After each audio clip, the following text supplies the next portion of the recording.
Hello everyone, welcome back to my channel Ayesha new blog. Guys, সারাদিন বাড়িতে থেকে এখন 5টা বাজে, এখন চলে আসলাম মন্দিরে। আর রায়গঞ্জে প্রচণ্ড গরম পড়েছে, ওই জন্য দিনের বেলা বাড়িতেই ছিলাম আর বিকালবেলা চলে আসলাম মন্দিরে।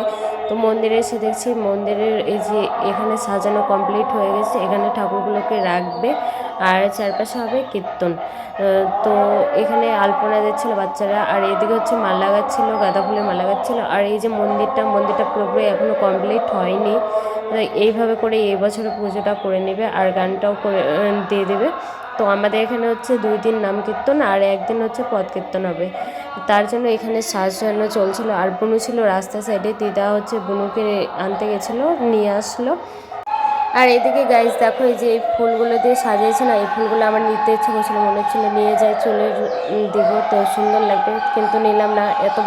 আর এর প্যান্ডেলটা এসে না ভীষণই একটা কেমন যেন লাগছিল, অন্ধকার অন্ধকার লাগছিল। এখনও কিন্তু অন্ধকার হয়নি, তার জন্য বলছিলাম যে অন্ধকার কেন লাগছে। আর বাইরে এসেছি, বাইরে এসে এখন গেটের সামনে বসে আছি আর বলছিলাম যে এটা ঠিক হয়নি, এই প্যান্ডেলের সামনের কাপড়গুলো খুলো।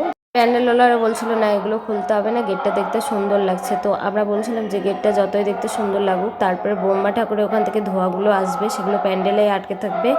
আর দিনের বেলায় রাতের মতো দেখতে লাগছে, তো এটা ভালো লাগছে না, আর খুব গরম লাগবে।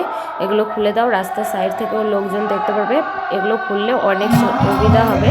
তারপরে ওনারা শেষ পর্যন্ত শুনলো, তারপরে প্যান্ডেলের কাপড়গুলো খুলছে।